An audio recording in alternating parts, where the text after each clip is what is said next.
Dogs. Hi, dogs. Whoa, water. Hi, dogs.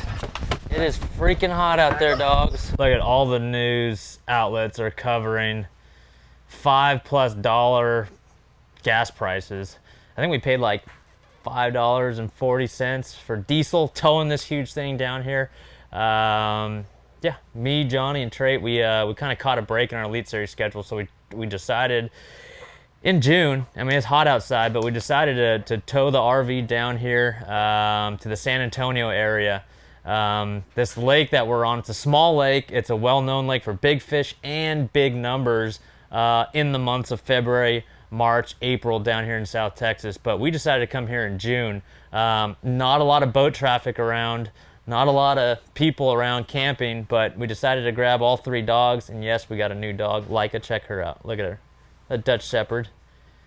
Yeah, she's a good dog. She blends into the couch. Yeah, she does. We rescued her, but she's been really good for us. We're gonna leave them here at the RV today, but Johnny and I, we're gonna pick up a couple rods. We'll put the chesties on and just kind of try to break down this new lake. I mean, I've never fished here before.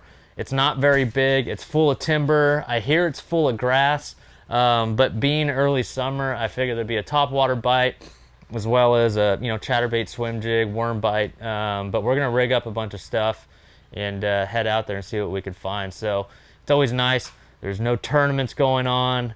We're just chilling, straight up chilling. It's kind of like a summer break before we head up north. But we'll get our last bit of hot Texas weather. Fishing should be hot as well, but we'll get our last little bit here before we travel up north. So let's go. We'll rig up a couple rods. I don't even know what I brought. Johnny helped me pack a bunch of new stuff. Got my new shirt on.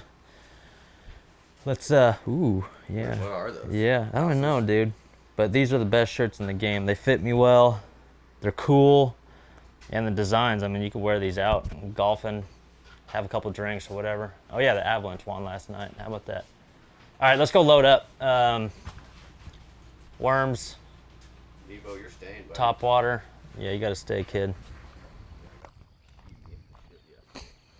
All right, so there's the lake. I mean, it's your typical South Texas lake and typical South Texas desert. Look at this. Yeah, we are in South Texas. Uh-huh. Yep.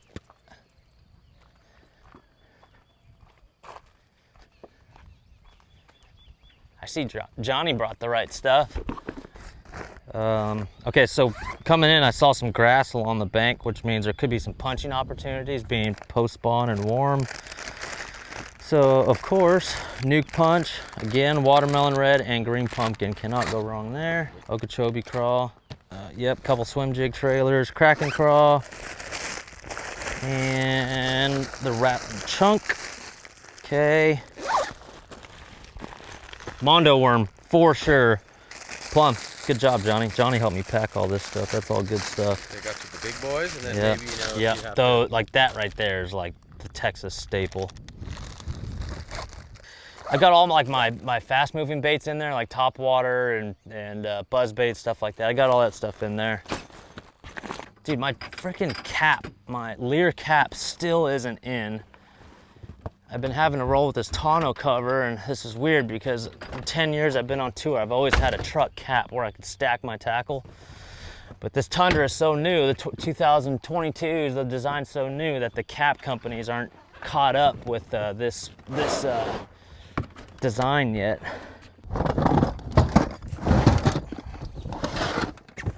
All right.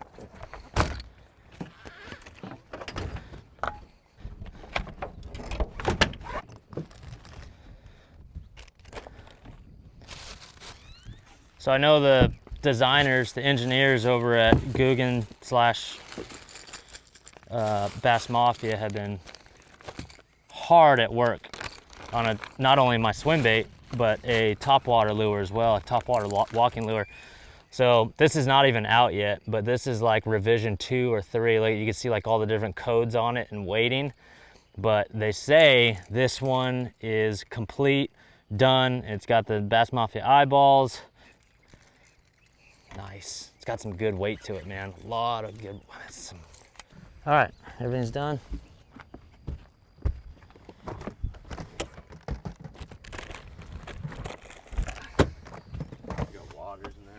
Yee. Not enough. Yeah, we got some in there. Shooting a little video here. Got Michi and Nebo. I'll do a little chesty POV. Might even get out on the bank. Do a little rattlesnake finding. Yeah, that's right. It's gonna be hot, 100 degrees today. You wanna go? Want to go, Meech? I'm sorry, you can't. We're ready to go. There you go. Yeah, good girl. You want some coffee? All right, so to record, it's right here. Okay, right. Is there safety on it? And then if you want to shoot 4K, you gotta pull it up. You gotta pull upwards. Okay. Do I have to like rack it or? No, that's if you want 120 frames. Okay. So it's on 1080. And the 4K, you just lit. 4K up. Okay. 30 frames a second, and Gotcha. rack it for 120. Gotcha. Real high frame rate. Just let her rip, right? Yeah. Okay, cool. So we just launched the boat. I've got 2 rods on my deck, 2 topwater rods, and as I look around, just launching right here, I've never been to this launch ramp before, but I'm seeing these white birds along the bank. Got a lot of boats around here, but I'm just gonna put the trolling motor down right here and see what we could come up with. I see some grass, I see some rock. I'm seeing a lot of surface activity as far as like dragonflies. They're flying over this hydrilla right here, which is real nice. So I have a feeling these first couple hours of the morning should be really good prime time top water. So the name of the game this morning is just kind of cover as much water as possible with a big top water lure. And there's one thing about big bass, and they love eating, you know, larger than normal morsels off the surface. This bait looks good, man. Last cast here.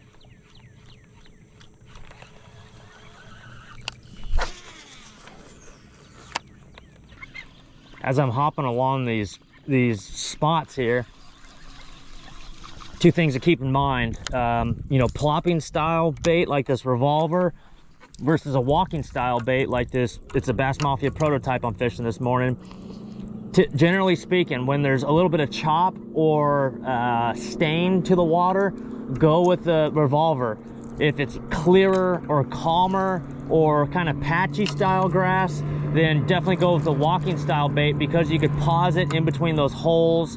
It looks more natural and lifelike in that clearer water. So as I run and gun some of these points, pockets, holes, rocks, and grass, I'm gonna alternate between these 2. And so I'm just kind of keeping that in mind. So let's keep hopping around here, work our way to the dam. Further we get to the dam, the cleaner the water. So we're just gonna bounce around and try to figure it out together.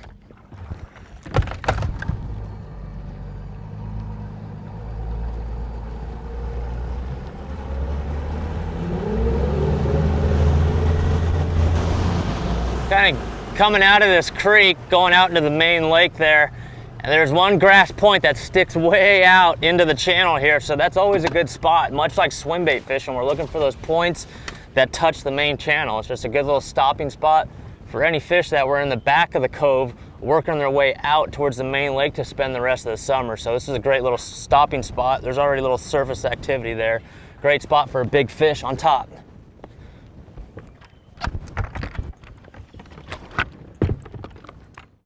What we want to try to do is just try to stay away from long stretches of the same thing. And what I mean by that is long stretches of one, you know, topo line, which means there's no contour, or long stretches of, you know, hydrilla. You want it broken up. You either want a main point, a main gut, just something broken up that, you know, so if you do get a bite there, you could kind of duplicate that. It's really hard if you're running a topwater down a stretch of bank. It all looks the same. Like, how are you going to duplicate that? You can't really, you know, without spending weeks, you know, on that body of water. So we want to keep changing it up, keep fishing points, you know, rocks, grass, wood, whatever it is. Just look for something different that's kind of stands out, and you'll start to see the pattern develop. continue this out, like 3 more casts, and we'll go to that left point, and then we're gonna haul butt down to, yes, sir.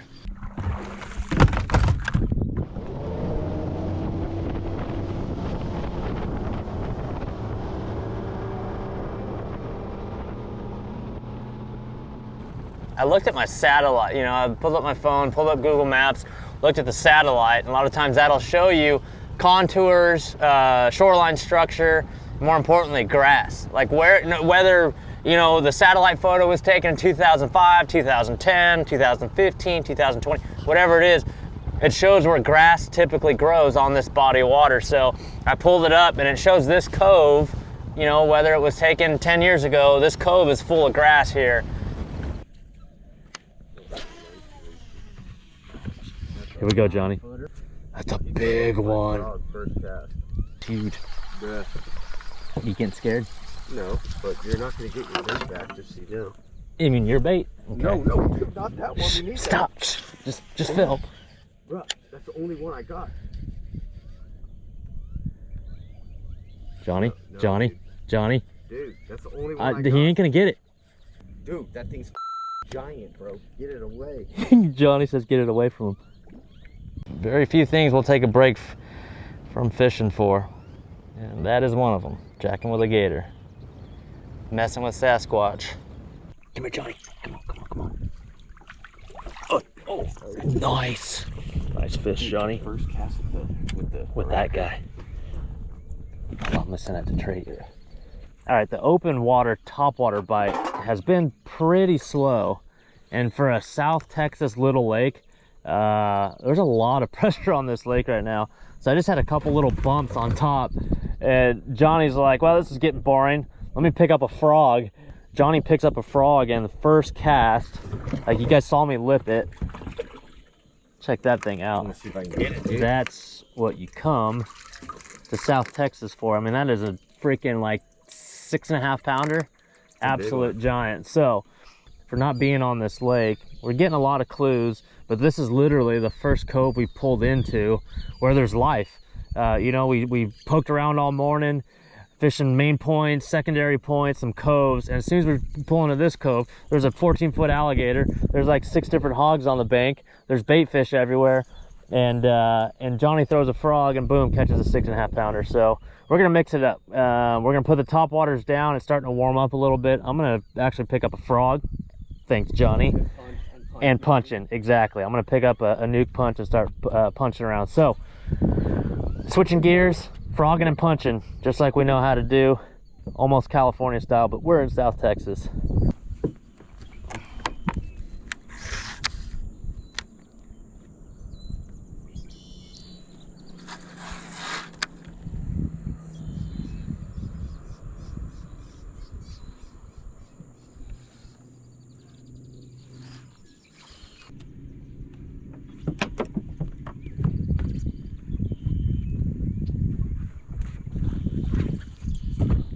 Right off the point, just like you were saying. Oh my god.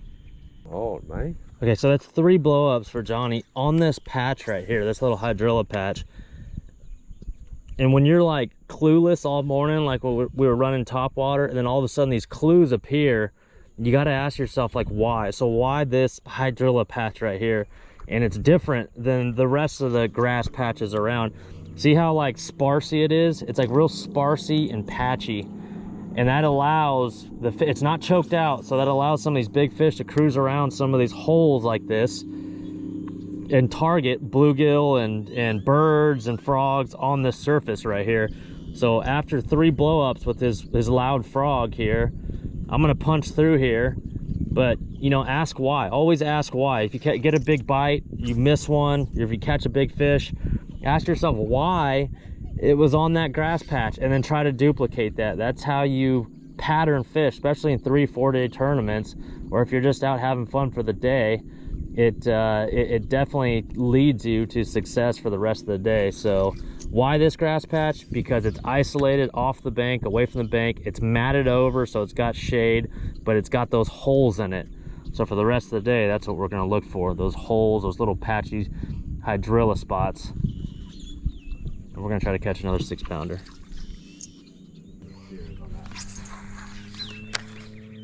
You don't lose them either.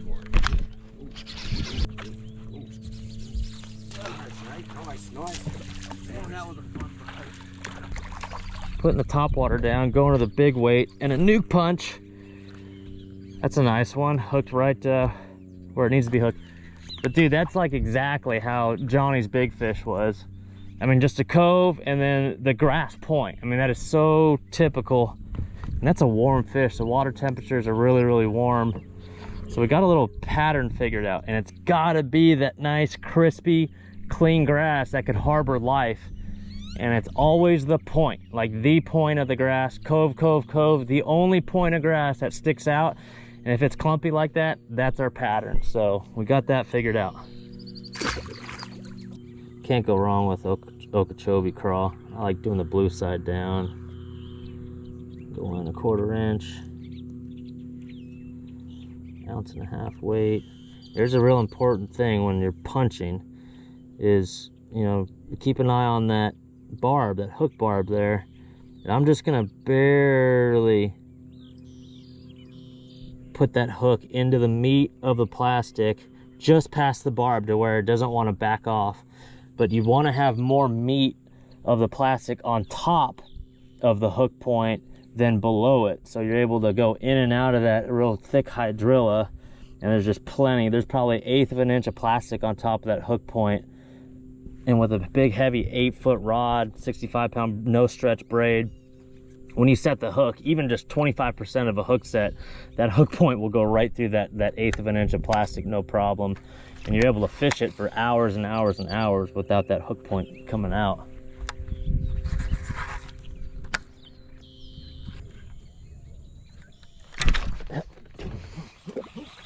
Bud, they are not biting it very good, but they are biting it.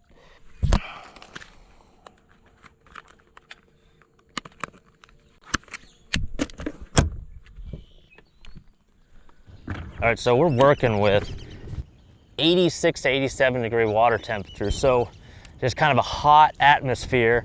I mean, it just makes total sense that these fish are tucked in that grass, absolutely tucked in it. You know, this morning, the first couple hours here, we were concentrating on open water and a walking bait and a revolver, but it's becoming clear that they are in that grass right there, and it makes total sense. So we're gonna run with that. Huh? Really? Huh. I thought it was a dragonfly. It's up. It's up. I'm afraid to swing hard, dude, with bodies in the boat.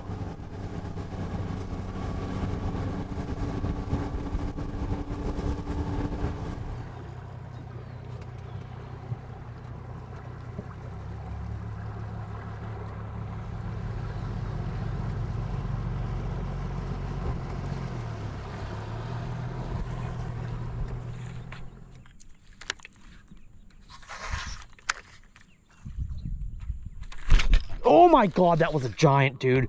Johnny, that was a freaking giant. I saw it, dude. God. Like, thumped it, dude. Gosh, dang it. Gosh.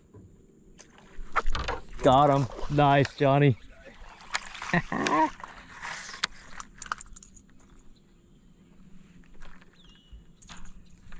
Oh my.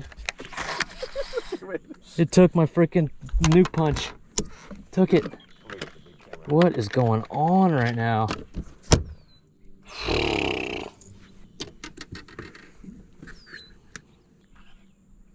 You ain't gonna give me a third shot. That was a good bite, man. I like smoked it on the way down.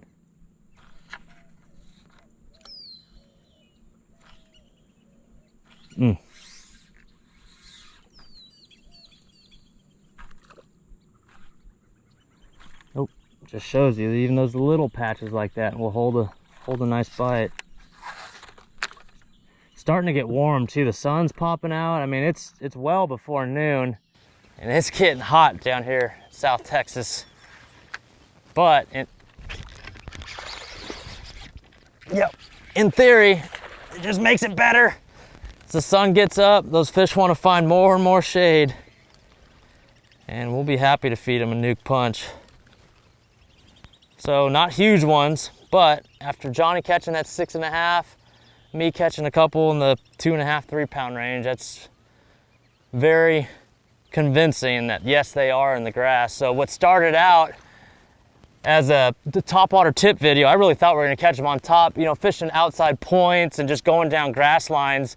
It just goes to show you can't be, you know, you can't have those preconceived notions like, oh, I'm gonna go out bass fishing and catch them this way. It never works out that way. So you always have to keep an open mind, whether you're filming a tip video, just having fun, you know, vlogging, or fishing a tournament. You know, you have to stay on your toes. It's never, bass don't always play by the rules. So you have to have, you know, multiple rods rigged up and really play the conditions. Right now, the conditions really aren't open water, top water like we thought. It's more in the grass, grass related, high oxygen, high shade. It's hot, you know, big 1.5 ounce weight or a frog on top of this stuff. And that is definitely the bite. That's definitely the pattern. So I appreciate you guys hanging out. We're gonna run with this a little bit more. Then we're gonna take a quick little break because it is getting hot, triple digits today. So we got the pattern. Let's go catch a few more, Johnny, and then call it.